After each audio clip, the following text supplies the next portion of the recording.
할렐루야. 할렐루야. 오늘 말씀의 은혜가 우리와 함께 하실 줄 믿습니다. 옆에 계신 분들과 이렇게 인사하겠습니다. 보고 싶었습니다. 인사하겠습니다. 보고 싶었습니다. 한 주간 잘 지내셨습니까? 여러분, 아일랜드 출신의 극작가 사무엘 베케트라는 사람이 1952년도에 쓴 고도를 기다리며라는 희곡이 있습니다. 여러분 아십니까? 아주 유명한 노벨 문학상까지 받은 그런 작품인데요. 저는 대학교 교양 시간에 이 책을 다뤘던 것 같습니다. 그래서 이게 무슨 내용이야? 하나도 재미도 없고 감동도 없고 뭐 의미도 알 수가 없는데, 그런데 무슨 노벨 문학상을 받았다고 하는 게 되게 신기했던 그런 작품인데요. 이 작품은 전 세계적으로 몇 차례 영화로 만들어지기도 했고요. 또 세계 많은 나라들에서 수천 번 공연으로, 연극으로 올려지기도 했던 그런 작품입니다. 내용이 이렇습니다. 해질 무렵에 이 버드나무 포스터도 보시면 나무가 하나 있잖아요. 버드나무, 이게 이파리가 하나도 없어요. 앙상한 버드나무 그 한 그루가 덩그러니 서 있는 그런 이제 장면이 펼쳐지고요. 그리고 두 명의 주인공이 무대 위로 등장하는. 근데 처음부터 끝까지 그 두 사람만 나오다가 연극이 끝나버립니다. 해질 무렵에 이 버드나무가 서 있는 두 사람이 이야기를 나누는 그런 내용의 스토리. 이 두 사람은 이야기를 주고받으면서 누군가를 기다리고 있습니다. 이야기를 들어보니 고도를 기다린다는 거죠. 고도. 한 사람이 물어봅니다. 자, 근데 고도가 누구지? 다른 사람이 대답하죠. 글쎄, 나도 모르겠는데. 이렇게 대화를 주고받습니다. 자, 근데 우리가 왜 고도를 기다리는 거야? 잘 몰라. 그래도 우리는 고도를 기다려야 해. 이러면서 대화를 주고받으면서 2시간 동안 고도가 사람인지도 몰라요. 물건인지도 몰라요. 어떤 상황인지, 어떤 장면인지도 몰라요. 그것도 정확하게 정의 내려주지 않은 채 고도를 무조건 기다려야 돼. 왜 기다려야 돼? 언제 오는 거야? 나도 잘 모르겠어. 근데 기다리래. 이러다가 2시간이 흘러가 버리는 이런 작품. 여러분, 노벨 문학상을 받은 작품이랍니다. 여러분도 쓰실 수 있으시겠죠? 어렵지 않습니다. 그냥 내용만 잘 그냥 시간만 채우시면 문학상 받을 수 있는 것 같습니다. 우리나라에서도 여러 번 공연이 되었고요. 밑도 끝도 없이 답답하기만 한 이야기가, 여러분 이런 상을 받을 만하다고 생각이 되십니까? 우리가 써도 이보다는 잘 쓰시겠죠. 그래도 재미도 있고 의미도 있고 뭔가 감동도 있는 이야기 쓰실 수 있지 않겠습니까? 사실 이 작품은요, 이 고도를 기다리며 라는 작품은 우리 인생의 허무함을 드러내고 고발하고 있다고 합니다. 우리 인생의 허무함. 끝까지 고도가 안 오거든요. 2시간이 다 지났는데도, 작품 연극이 다 마쳤는데도 고도가 누군지도 몰라요. 어떤 물건인지, 어떤 대상인지, 무엇인지도 몰라요. 인생의 허무함을, 그죠? 아무런 의미 없음을, 덧없음을 말하고 있는 작품이라는 것이죠. 무언가를 끊임없이 기다리면 또 기다리고 희망을 품고 살아가지만, 인생의 어떤 자리에 들어가도, 우리 인생이 어떤 위치에 올라가도 채울 수 없고 만족할 수 없는 인생의 허망함을 이 작품이 보여주고 있다. 이런 것이죠. 그래서 노벨 문학상을 받았다는 것입니다. 두 주인공은 무엇인지도 모르는 고도를 기다리다가 삶을 다 허비하고 맙니다. 오늘 우리는 무엇을 기다리며 살아가고 있습니까? 오늘 여러분은 무엇을 소망하며 이 겨울을 살아가고 계십니까? 여러분, 기다리는 일 잘하십니까? 누군가를 기다리는 거, 무언가를 기다리는 거. 택배를 기다리는군요, 요즘에. 주문해 놓고 택배 아저씨가 언제 오시나 띵동. 기다리는 거 여러분 괜찮으십니까? 저희 아이들은 잘 못하는 것 같아요. 이렇게 필요한 거 하나 학용품 주문해 놓고서, 아빠 그거 왔어? 아빠 그거 도착했어? 문을 열어보기도 하고 찾아보기도 하고 왔는지 또 두리번거리기도 하면, 기다리는 게 여러분 잘 되십니까? 쉽지 않은 일이죠. 누군가를 기다리거나 어떤 일의 결과를 기다리는 게 참 우리에게 쉽지 않은 것 같습니다.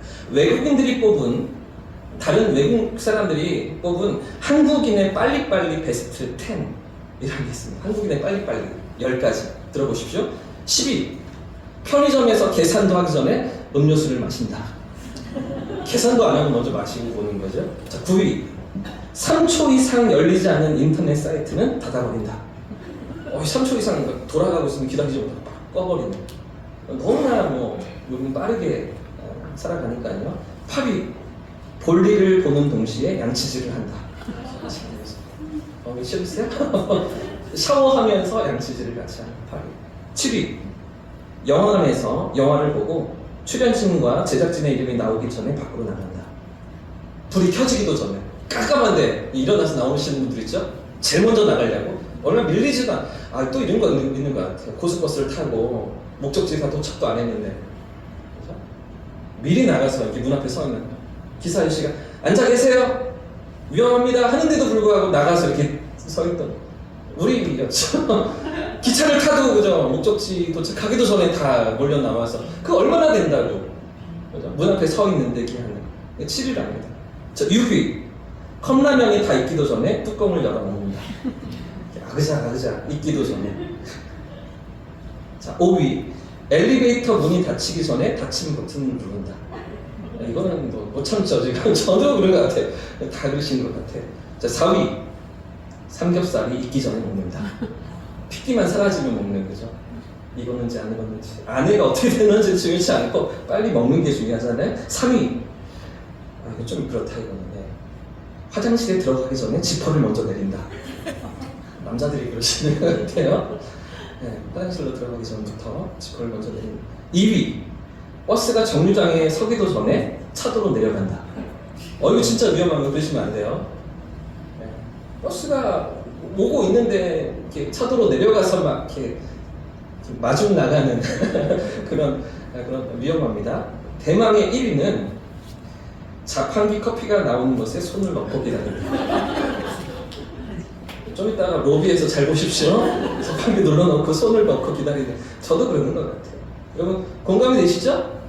동의가 되시죠? 빨리빨리 그렇게 살아야 되는 거 아니겠어요? 한시가 급한데 할 일이 얼마나 많은데 얼마나 중요한 일들을 우리가 하면서 살아가는데 그죠? 빨리빨리 해야 되는 거죠. 마지막으로 하나 더 있습니다. 그럼 교회 안에서 성도들이 빨리빨리 무엇일까요?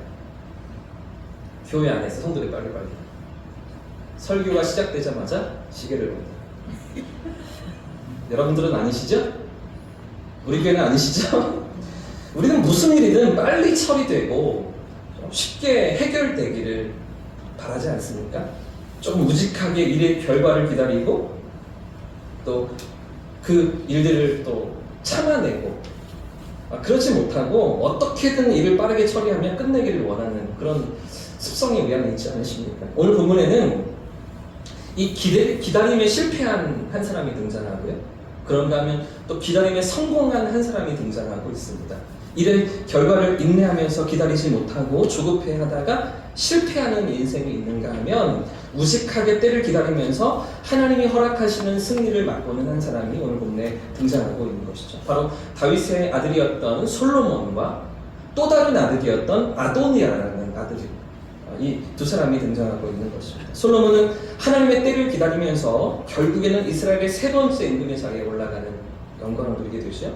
그러나 이 아도니아는요, 조급함으로 경솔하게 움직이다가 목숨을 잃고서 비참한 최후를 맞이하게 되는 것입니다. 왜 사람들은 기다리지 못할까요? 왜 참고 인내하며 견뎌내지 못하는 것일까요? 어떻게 하면 이 기다림에서 우리가 승리하고 경솔함과 조급함으로 망치고 마는 인생의 치명적인 실수. 그때 그러지 말았어요. 조금 더 신중했어야 하는데. 이런 후회들을 피할 수가 있는 것일까요? 오늘 본문을 통해서 실패한 케이스와 성공한 케이스를 살펴보면서 우리 삶에 필요한 믿음이 무엇인지 함께 발견할 수 있기를 주님의 이름으로 축복합니다. 축원합니다. 먼저 실패 케이스입니다. 실패한 케이스 아도니아인데요. 오늘 본문 열왕기상 1장 1절 말씀을 함께 읽어보겠습니다. 1절 시작. 다윗 왕이 나이가 많아 늙으니 이불을 덮어도 따뜻하지. 지금 이 본문의 배경은요, 이스라엘의 두 번째 임금이었던 다윗이 나이가 많이 들었습니다. 하나님 부르실 때가 다 되었을 때 그때 그의 왕위를 이어받을 그 아들을 누구로 세워야 하느냐, 세 번째 인물을 누구로 세워야 하느냐 하는 상황 가운데 일어났던 사건인 것이죠. 다윗에게는 19명이나 되는 많은 아들들이 있었습니다. 19명. 생각보다 많지요. 첩들도 많이 있었기 때문에. 자, 그 많은 19명들 가운데 누가 왕의 자리에 올라야 하는가? 여러분, 누가 왕이 되었습니까? 잘 모르시죠? 지금은 모르셔야 됩니다. 지금은 잘 모르신다고 생각하시고, 이 결말을 우리가 알고 있기 때문에 흥미가 없죠. 감동이 없어요. 하지만 이 현장의 사건 속에 우리가 서 있다면, 이 과정 가운데 우리가 들어가 있다면 얼마나 기가 막힌, 숨막히는 현장이었을지 상상해 보십시오. 암투가 벌어지고 서로 막 몰약이 난무하는 그런 상황 가운데 지금 오늘 본문의 상황이 열리고 있는 것이죠. 어떤 드라마보다, 어떤 그 영화보다 더 흥미진진하고 긴장감이 넘치는 그런 스토리가 바로 오늘 본문의 사건인 것입니다. 지금 보면 5절 말씀도 한번 읽어보겠습니다. 5절 시작. 그때 핫깃의 아들 아도니아가 스스로 높여서 이르기를 내가 왕이 되리라 하고 자기를 위하여 병거와 기병과 자, 이런 상황 가운데 지금 누가 나서고 있습니까? 아도니아라는 왕자가 지금 손을 들고 내가 왕이 되겠습니다 나서고 있는 것이죠. 이 아도니아는 넷째의 아들이었습니다. 갑자기 넷째가 손을 들고서 제가 왕 해볼래요, 제가 해보겠습니다 이렇게 나서고 있는 것이죠. 요즘 뭐 총선 때문에 누가 이제 후보에 나가느냐, 뭐 총선 후보가 되느냐 이런 이슈들이 있는데, 근데 이때도 마찬가지였던 것 같습니다. 첫째는 어디 가고 둘째, 셋째는 어디 가고 넷째가 지금 나서고 있는 것일까요? 왜 이 아도니아가 겁없이 자신이 왕이 되고 있다고 말할 수 있는 것입니까? 이유가 있습니다. 첫째였던 암논, 또 셋째였던 압살롬은 이미 이 세상 사람이 아니었습니다. 세상을 떠난 것이죠. 이 암논이라는 첫째 아들은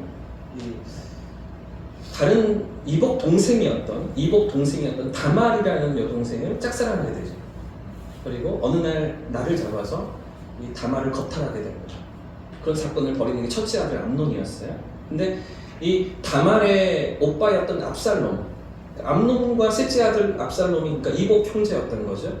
근데 압살롬과 다말은 남매지간이었던 거예요. 동생이 겁탈을 당했으니 얼마나 분했겠어요. 얼마나 화가 치밀었겠어요. 근데 이 압살롬이 2년 동안을 준비합니다. 2년의 시간 동안 꼭 참고 아무 일도 없었던 듯이 기다렸다가 어느 날 또 나를 잡고서 암논을 죽여버리죠. 첫째를 죽이는 거예요, 압살롬. 그러면서 도망을 가게 되고 그 이후로 아버지에게 반란을 일으켜서 신하들을 데리고서 그렇죠? 나라를 차지하려고 했다가 이 압살롬마저 죽고 마는 거죠. 그러니까 첫째였던 암논이 죽었고요. 또 셋째였던 압살롬이 죽는 비극적인 사건이 아들을 많이 낳으면 안 되는 것 같아요. 딸을 많이 낳아야 되는 것 같아요. 저처럼.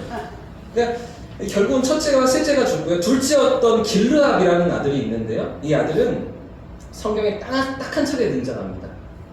그러니까 태어날 때 그 이름만 기록되어 있고 그 이후로는 그 이름이 전혀 등장하지 않아요. 이후로도 다윗의 아들들의 이름이 기록되는데 이 길르압이라는 이름은 나타나지가 않거든요. 아마도 이 길르압은 태어나자마자 죽은 것이 아닌가 이렇게 많은 사람들이 예측하는 것이죠. 자, 그러니까 보십시오. 지금 아도니아 넷째 어떤 위치입니까?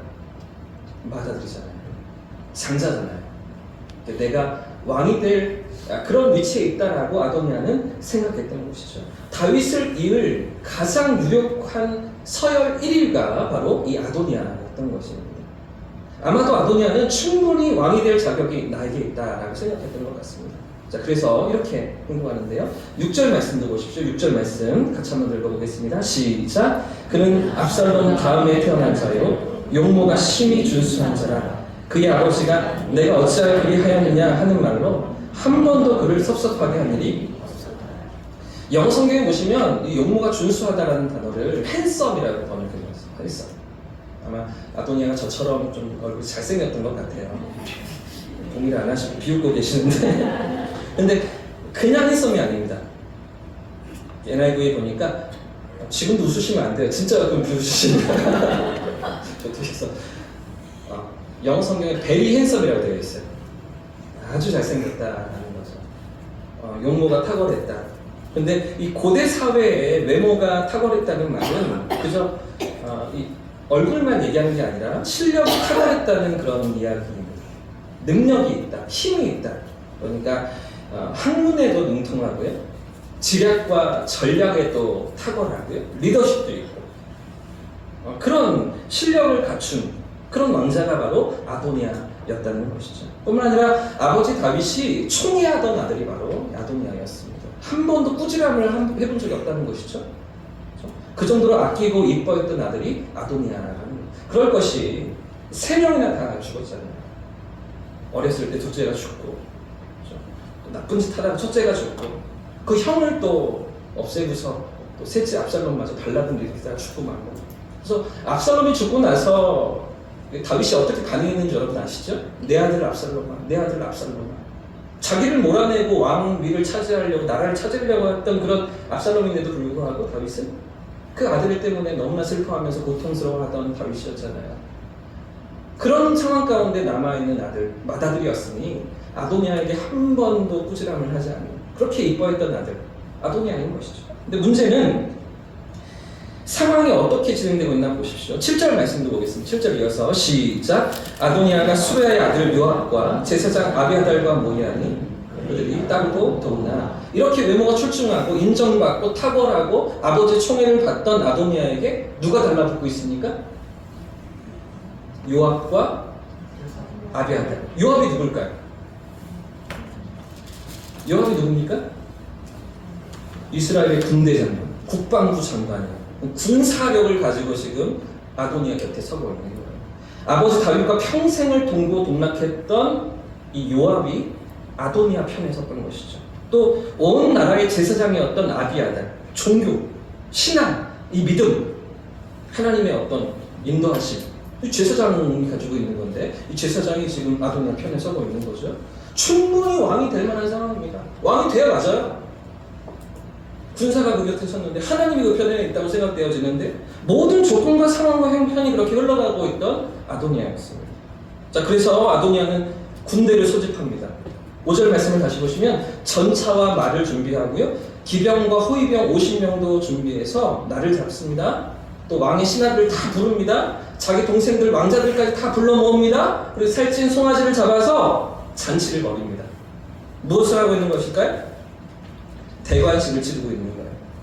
자신이 왕위를 넘겨받는 대관식. 왜 아버지는 지금 기력도 없고 침상에 누워있고 말도 제대로 못하고 그러니 이 나라를 제대로 다스리기 위해서 내가 왕이 돼야 되겠다. 그러면서 대관식을 치르고 있는 것이죠. 모든 것이 완벽합니다. 모든 상황이 아도니아 쪽으로 흘러가고 있는 것이죠. 하지만 우리는 이 스토리의 결말을 알고 있죠? 결국은 이스라엘의 3대 임금으로 누가 세워지게 됩니까? 솔로몬이잖아요. 이런 배경들을 생각해 보시면 이 솔로몬이 어떻게 왕이 된 거야? 다음 주에 이어갈까요? To be continued. 드라마보다 더 재미있는, 영화보다 더 재미있는, 서울의 범보다 더 재미있는 내용이 여기 들어가 있는, 그렇지 않으세요? 이런 가운데 결국 어떻게 솔로몬이 왕이 되었는가? 왕이 될 수가 없는 사람이에요. 조금 더 살펴보시면 솔로몬은 사실은 여러 가지 상황에서 아주 불리하고 열악하고 왕이 될 수가 없는 조건에 있었습니다. 아도니아는 모든 상황과 모든 조건이 자신을 향하고 있다고, 하나님께서 나를 지지하고 계시다, 그렇게 생각했던지 모르겠습니다. 어쩌면 아도니아는 보십시오, 이대로 가만히 있었다면 왕이 될 수 있었을지도 모르겠습니다. 그대로 흘러가는 대로 뒀으면, 이렇게 길을 쓰고서 나서지 않았으면, 대관식을 치르지 않았으면, 이런 사건이 없었으면 이제 다윗이 나이가 많아서 숨을 거두고 자연히 서열 1위였던 아도니아가 적통이라고 여겼던 군대 장관도요, 제사장도요, 백성들도요, 신하들도요, 어쩌면 아도니아가 왕이 되는 게 자동적으로 되는 수순이었을 것입니다. 자, 그런데 지금 아도니아가 어떻게 움직이고 있습니까? 섣불리 움직이고 있죠. 조급하게 행동하고 있습니다. 경솔하게 거사를 일으켰던 것입니다.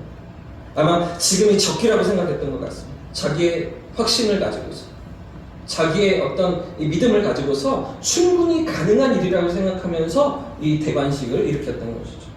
자, 그러나 이런 아도니아의 조급함은 그의 인생을 어떻게 망치고 있을까요? 열왕기상 2장에 보시면 아주 비참한 최후를 맞이하게 됩니다. 말도 안 되는 왕자로서 정말 안타까운 최후를 이 아도니아도 맞이하게 됩니다. 그렇게 인기를 얻고요, 총망받고요, 서열 1위 왕좌가 그 다윗 아버지의 모든 사랑을 한 몸에 받던 이 왕자가 한순간에 몰락하며 비참한 죽음을 맞이하는 사건이 열왕기상 2장에 이 다음 장에 기록되고 있는 것이죠. 자, 그럼 이런 상황 가운데 다윗의 왕권을 이어받은 세 번째 임금이 누구입니까? 잘 아시는 것처럼 솔로몬이죠. 자, 성공한 케이스입니다. 성공한 케이스 솔로몬. 어떻게 이 솔로몬이 왕의 자리에 오를 수 있었는가? 지금까지는 전혀 후보에도 없습니다. 이름도 한번 언급되지 않습니다. 누구도 기대하지 않았던 그런 솔로몬이 다윗의 왕위를 이어가는 것이죠. 어쩌면 저 구석에 있어서 아무도 주목하지 않고 아무도 알아주지 않던 솔로몬인데, 그런데 그 위대한 다윗의 왕위를 이어받아 더 화려하고 더 영광스러운 이스라엘로 빚어가는 그런 지혜의 왕이 되었던 것이죠. 여러분 생각해 보십시오. 지금 상황이 이렇게 던져가고 있는데 넷째 형이 지금 대관식을 치르고 있는데 모든 신하들이 거기 달려갔고 왕자들도 다 따라갔는데, 근데 솔로몬은 거기에 불러주지 않은 거예요. 상황이 이렇게 흘러가고 있었을 때 솔로몬의 심정 어떠했을까요? 솔로몬은 어떻게 이 상황을 지켜보고 있었을까요? 자, 형들이 반란을 일으키다가 죽임을 당했습니다. 압살롬이. 암논이 또 못된 짓을 하다가 죽임을 당했습니다. 자, 이런 상황 가운데서 과연 누가 왕위에 오르는가? 그에 따라 그 왕의 자리에 누가 오르는가에 따라서 나의 지금 목숨까지도 왔다 갔다 하는 그런 상황 가운데 솔로몬이 있는 것이죠. 자, 이런 상황 가운데 솔로몬이 어떻게 행동하고 있을까요? 어떻게 반응하고 있을까요? 함께 따라해 보겠습니다. 하나님의 약속을 신뢰하라. 네. 하나님의 약속을 신뢰하는 솔로몬이었던 것이죠. 5절 말씀을 다시 한 번 더 보겠습니다. 5절 말씀 제가 읽겠습니다. 그때 핫깃의 아들 아도니아가 스스로 높여서 이르기를 내가 왕이 되리라 하고 자기를 위하여 병거와 기병과 호위병 50명을 준비하니, 지금 아도니아는 만반의 준비를 갖춘 것이죠. 모든 환경과 조건과 분위기까지 신하들까지 다 동원하여서 왕위에 오르기 위한 거사를 일으키고 있습니다. 자, 그런데 지금 솔로몬 어디에 있습니까? 솔로몬 어디에 있을까요? 상황이 이렇게 급격하게 돌아가고 있는데도 솔로몬은 어떻습니까? 오늘 본문에 우리가 읽었던 1절부터 10절까지의 본문에 솔로몬이 등장하고 있습니까? 전혀 나타나지 않습니다. 아무런 행동이 없는, 아무런 반응이 없는 솔로몬이었다는 것이죠. 반면에 아도니아는 어떻습니까? 치밀한 준비와 모든 계획을 끝내놓은 그런 아도니아 아니겠습니까? 완벽한 준비를 갖춘 그런 아도니아였던 것이죠. 자, 하지만 아도니아가 놓친 아주 중요한 사실이 있습니다. 모든 것을 다 갖췄다고 생각이 드는데도 불구하고 그에게 없는 한 가지, 그게 무엇일까요? 바로 하나님이시죠. 하나님의 뜻이 무엇인가? 하나님이 원하시는 왕이 누구인가? 하나님의 생각은, 하나님의 의도는 안중에도 없던 것입니다. 왕을 세우는 분이 하나님이신데 그 하나님을 전혀 염두에 두지 않고 있었던 것이죠. 내가 왕권을 이어갈 장남입니다.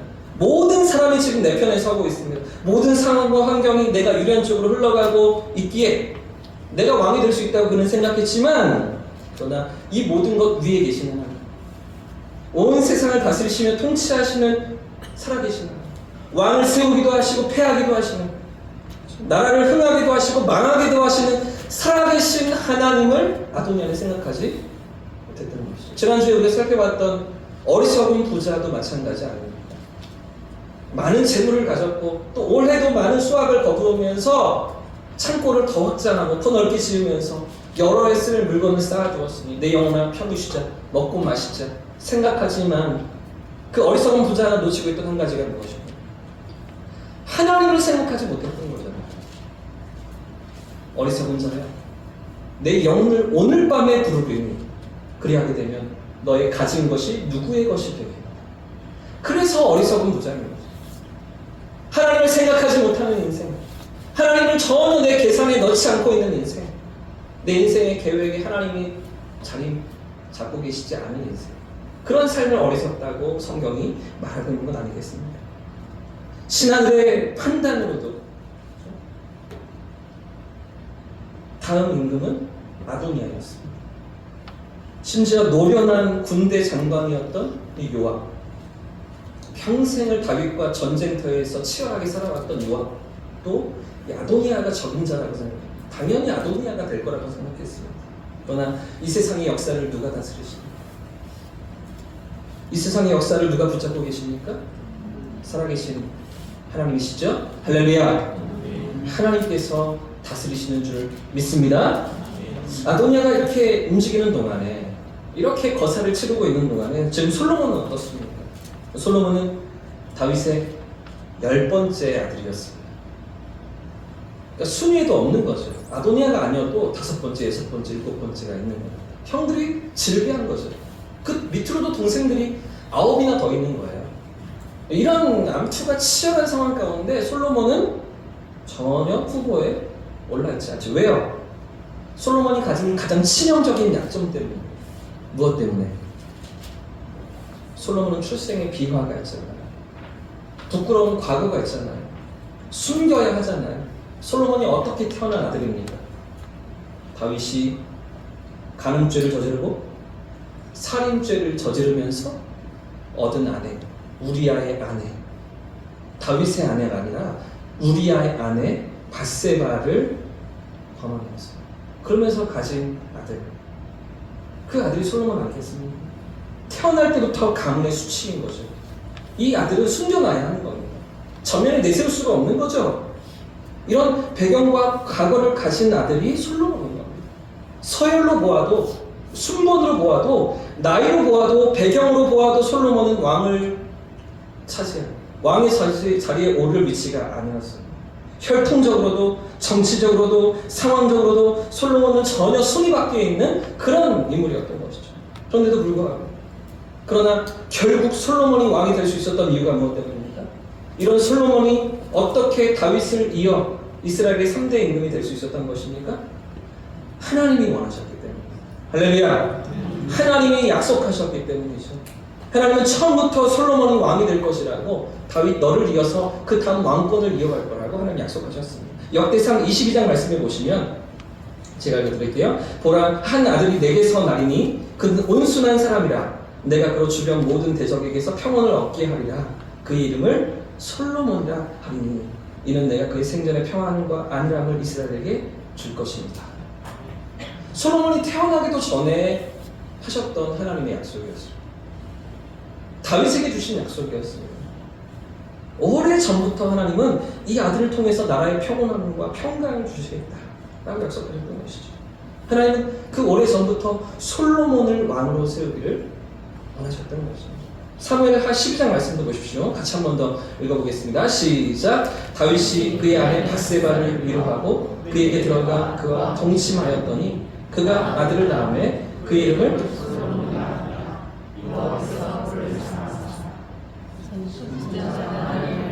그 이름을 여기디아라 하시니 이는 여호와께서 사랑하셨기 때문입니다. 네. 다윗은 간음죄를 범하고요, 또 살인죄를 저지른 범죄자였습니다. 흉악범이었습니다. 그러나 그럼에도 불구하고 눈물로 침상을 띄우며 회개했던 다윗이었잖아요. 이런 다윗을 하나님 용서해 주시죠. 진정으로 회개하고 돌이키는 다윗을 하나님이 용납해 주십니다.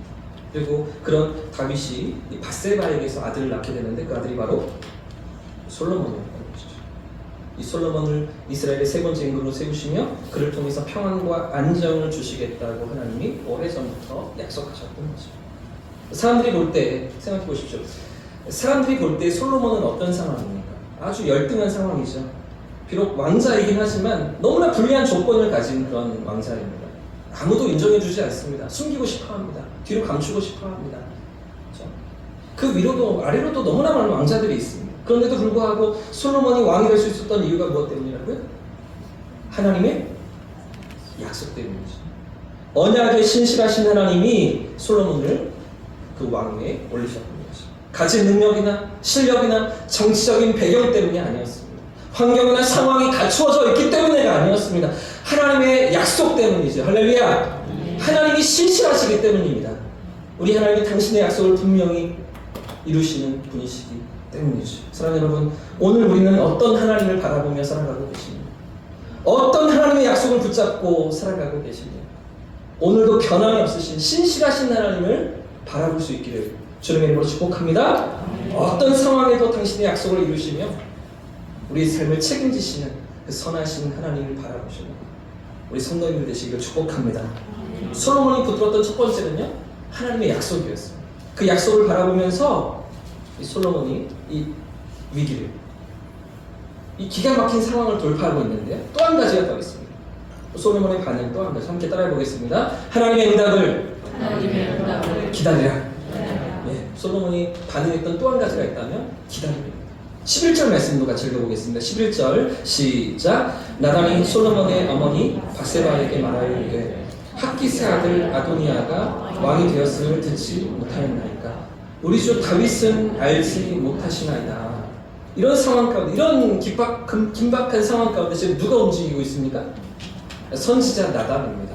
이 나단 선지자는요, 사무엘하 12장에도 보시면 아까도 말씀드린 다윗이 바세바를 범했을 때 누구도 그 얘기를 하지 못하거든요. 왕이여 잘못하셨습니다. 하나님 앞에 범죄하셨습니다. 말하지 못하거든요.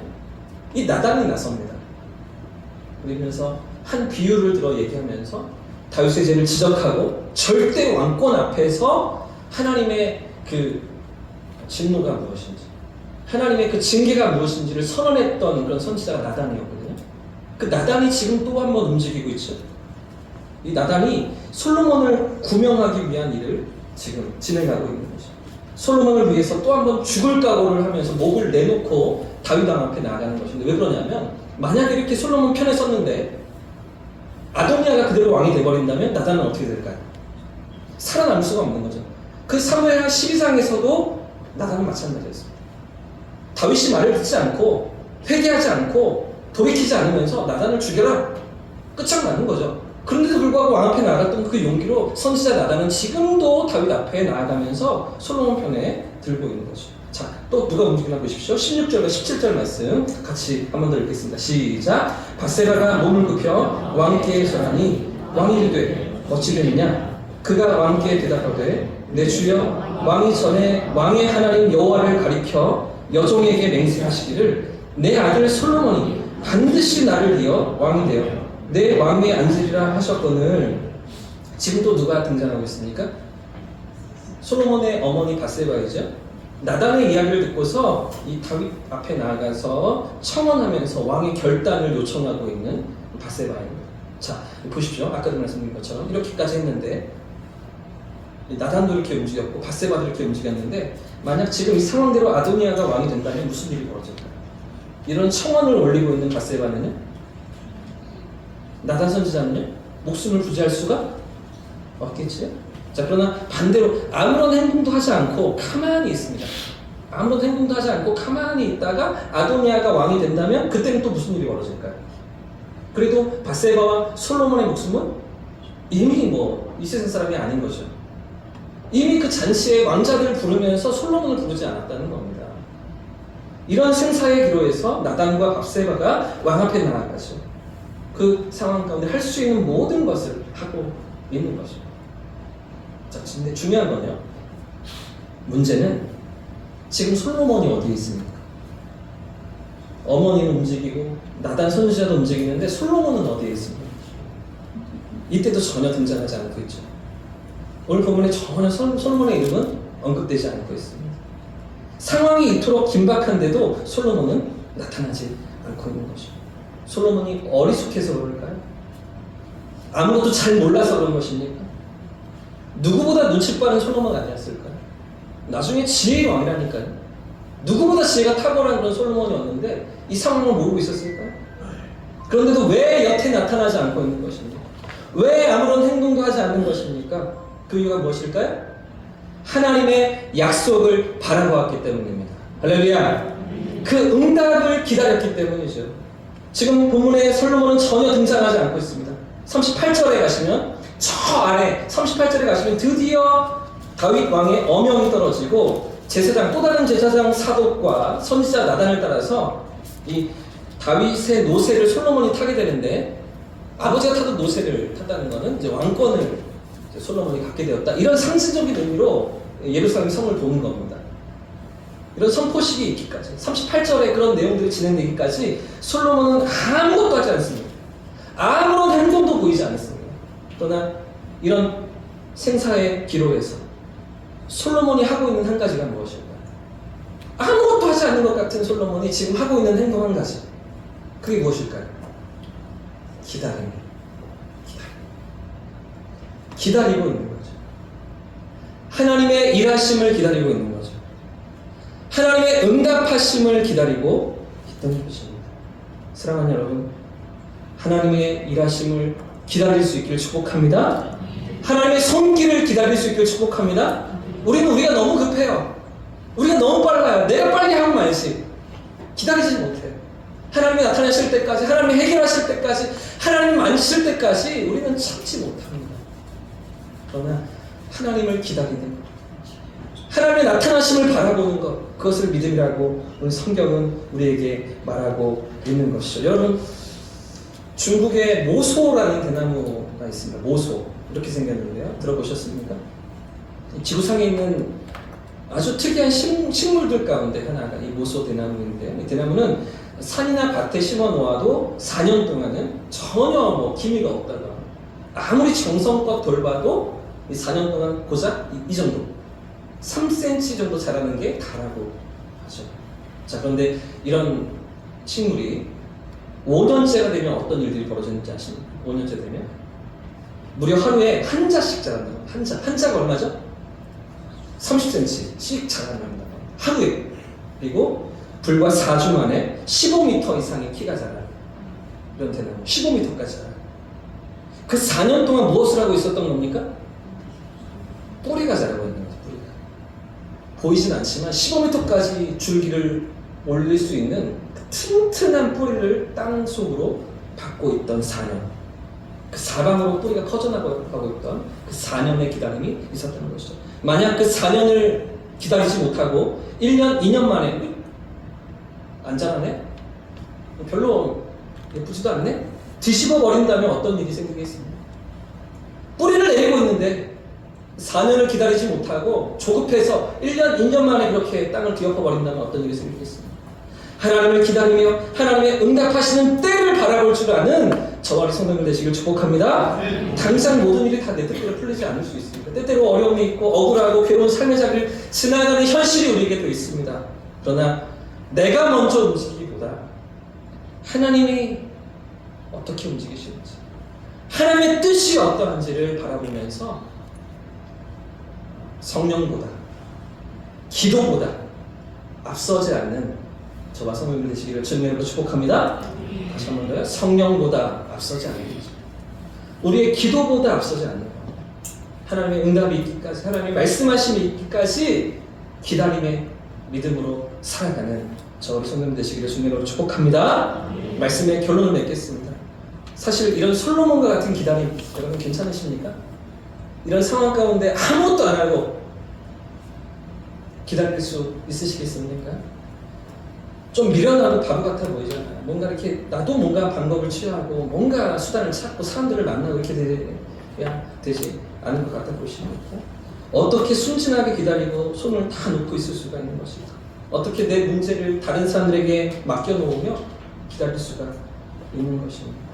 우리는 기다림의 최고의 전문가, 기다림의 최고의 전문가를 십자가에서 만날 수 있습니다. 사실 오늘 솔로몬이 보여주고 있는 모든 침묵과 모든 인내의 모습은 어디에서 가장 빛나고 있을까요? 바로 십자가입니다. 우리 주님께서 걸어가신 그 십자가의 길에서 가장 분명하게 그 인내와 기다림이 나타나고 있는 것이죠. 그분은 하나님이셨습니다. 그분은 온 우주의 주인이시며 온 세상을 다스리시는 창조주셨습니다.